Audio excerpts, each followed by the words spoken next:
south of France. Bonjour. How's it going? Good, no complaints.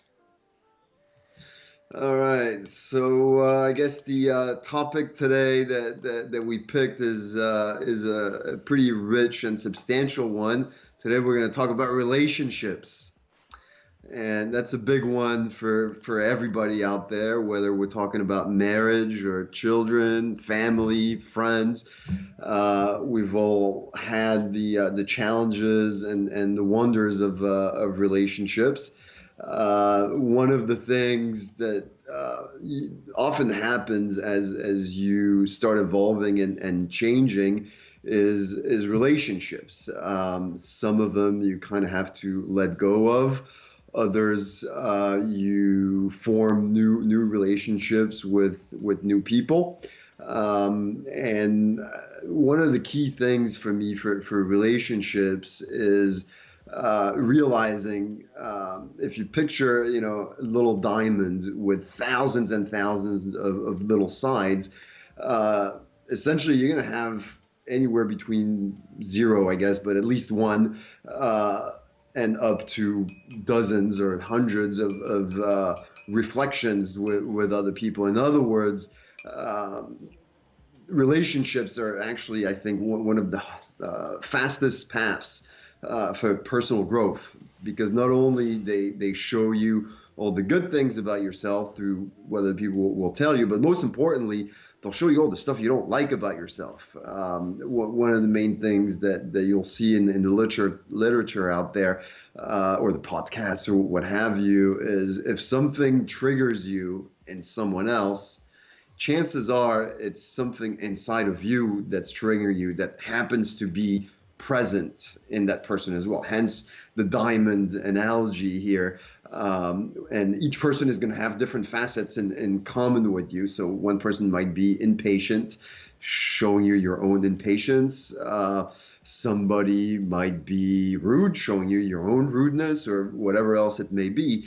And the key there is realizing that first of all, if someone is being rude to you, it's got nothing to do with you. It's got everything to do with them. And second of all, if it triggers you, then it's because there's something inside you that's not resolved. And so usually the right way of going about this is questioning yourself and asking yourself, why does that trigger you? So I don't know if you have any concrete examples or anything you'd like to add to that, but that's my 2 cents for the intro. Well, look, I think I agree with you 100% that relationships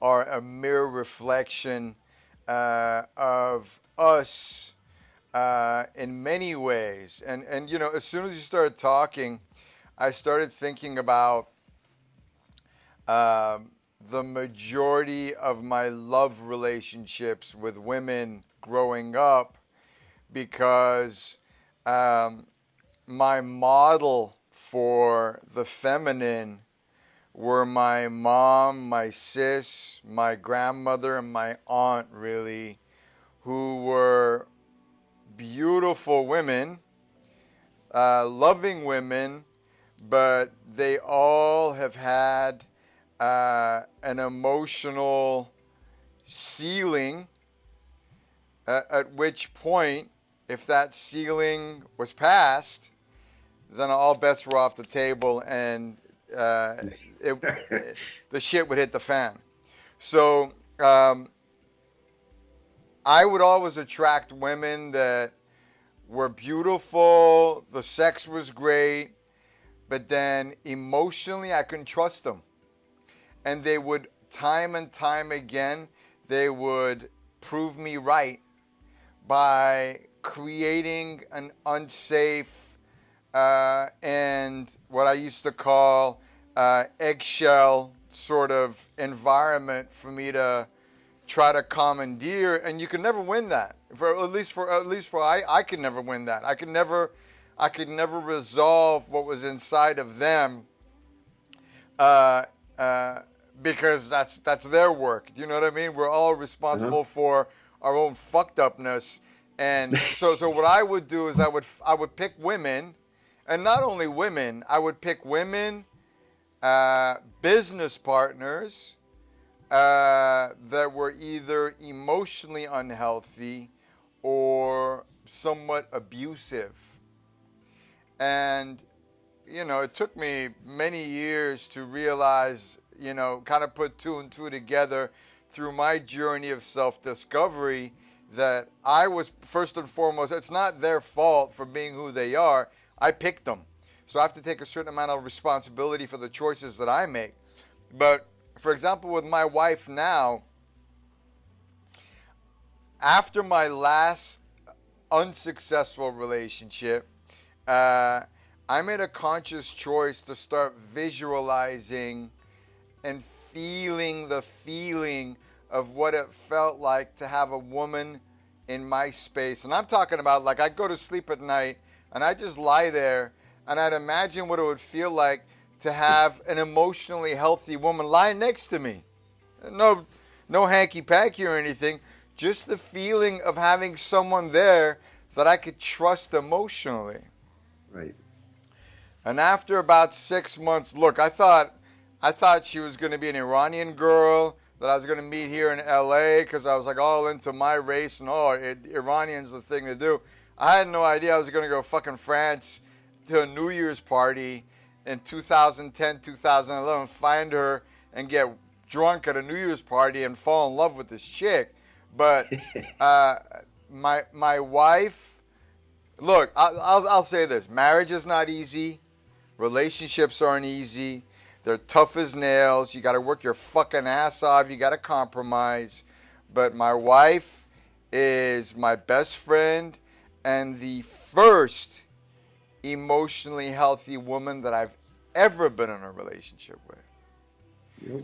So look, it says a lot for me. I don't want to toot my own horn, but I know my self-worth and my love for myself increased at least to the point where I was able to pick someone better than my old choices. So yes, I mean, when you brought up the mirror reflection, and look, I used to also, back in the day when I did all my big rap videos and worked with all the Tupacs and the Dr. Dre's and the whoever else, I made a lot of money, but I had some fucked up partners that took my kindness for weakness, and I allowed them to handle the books, so I lost millions of dollars. And the reason I did that was because all I was looking for was to be loved. I was used to getting abused growing up. I was used to being taken advantage of growing up. So I would attract exactly that. So on the relationship side, I'd have these emotionally unhealthy women in my space. And then on the business side, I would always pick someone that was going to take advantage of me because I had fix-it-itis, thinking that I'm going to fix them.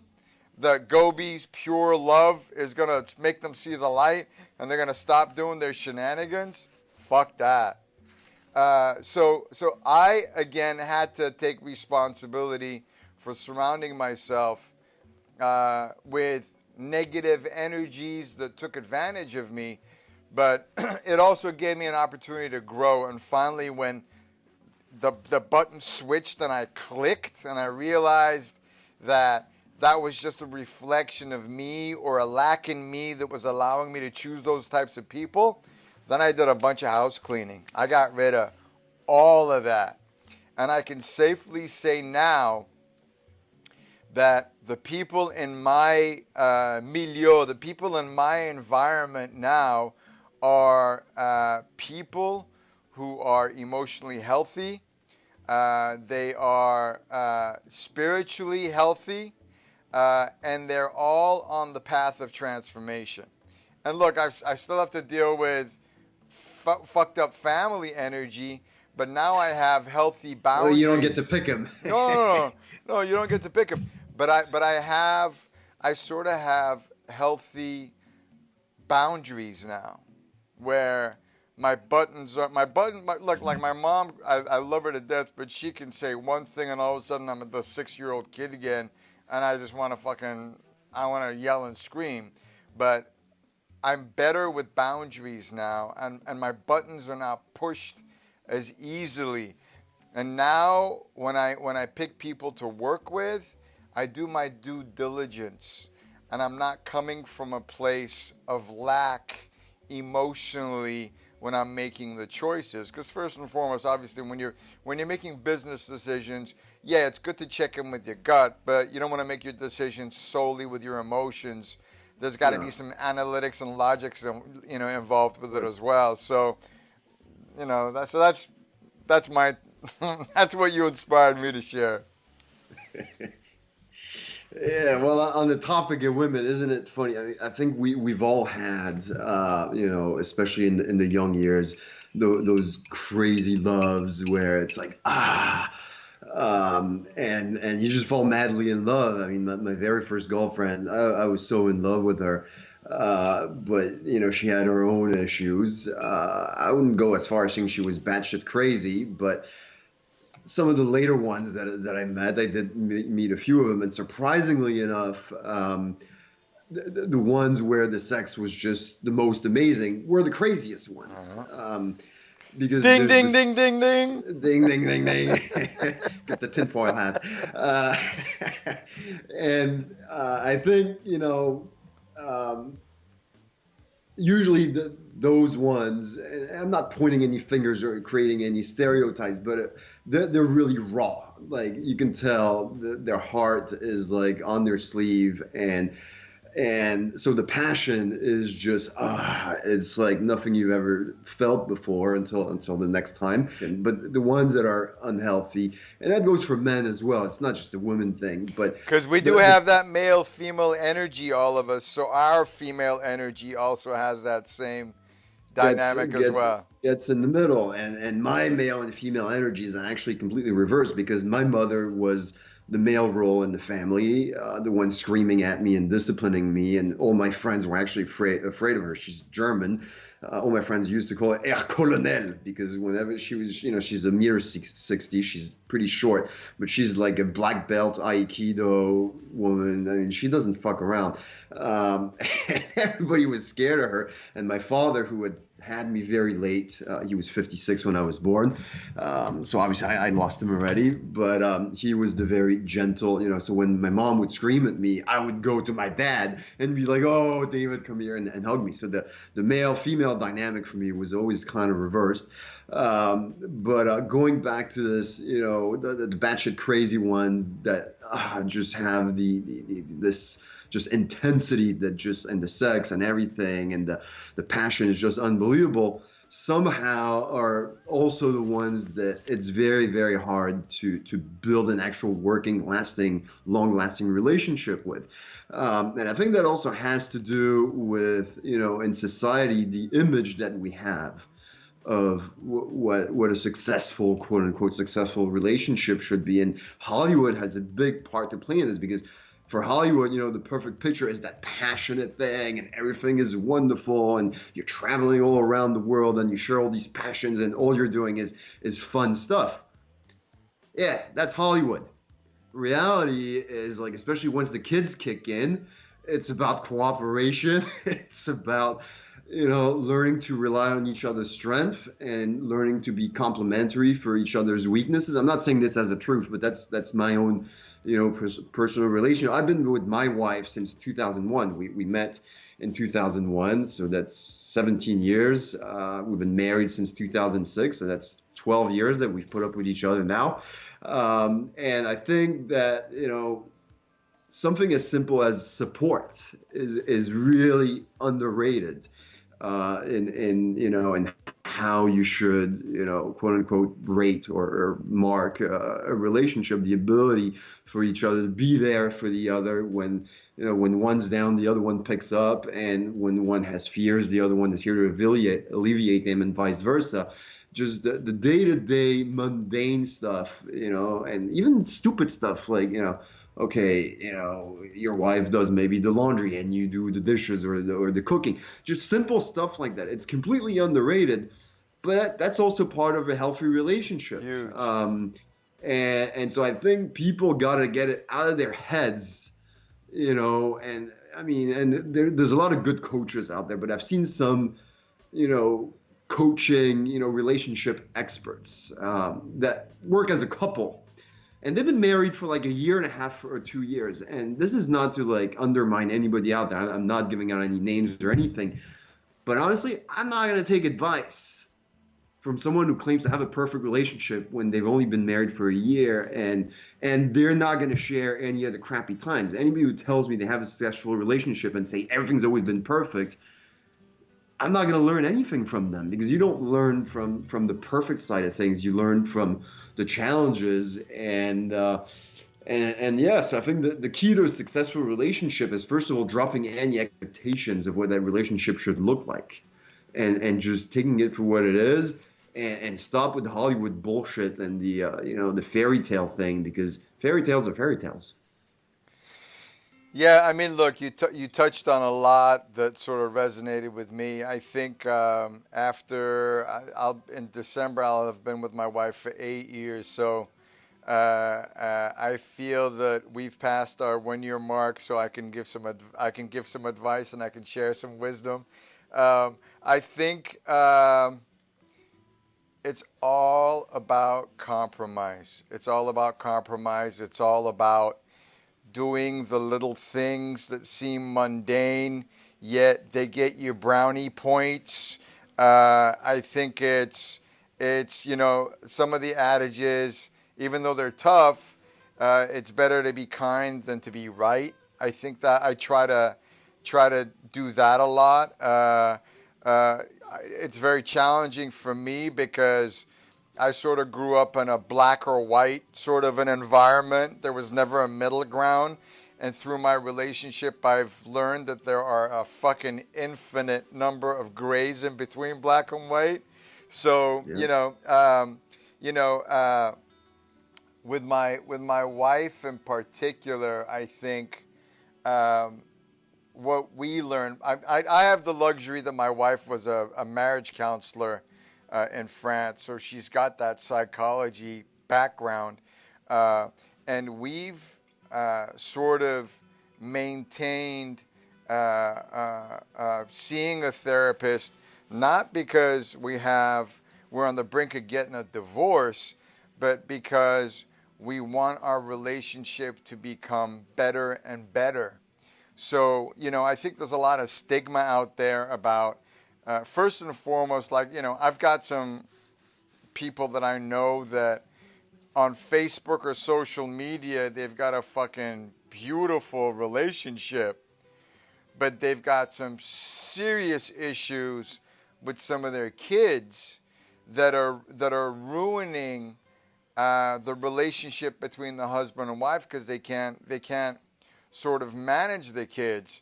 And so, I think there's a lot of keeping up with the Joneses going on out there, where really what's important more than anything is getting the coaching or the advice or the guidance to give you the necessary tools. Because look, none of us are taught what it means to be in a relationship growing up. None of our parents sat us down. Well, at least mine didn't.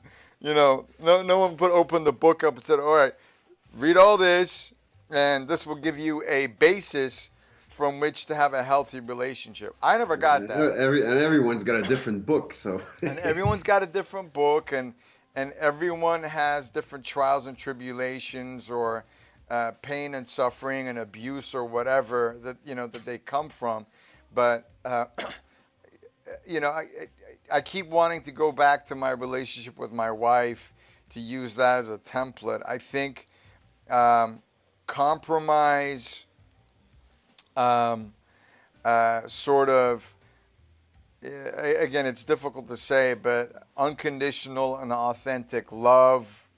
We said we're going to talk about the whole ayahuasca thing.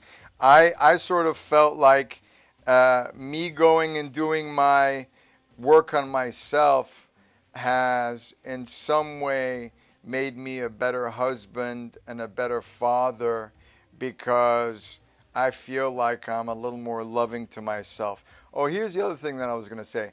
I think even in a relationship, it's imperative to continuously transform and make yourself better. First and foremost for yourself, so your life is sweeter.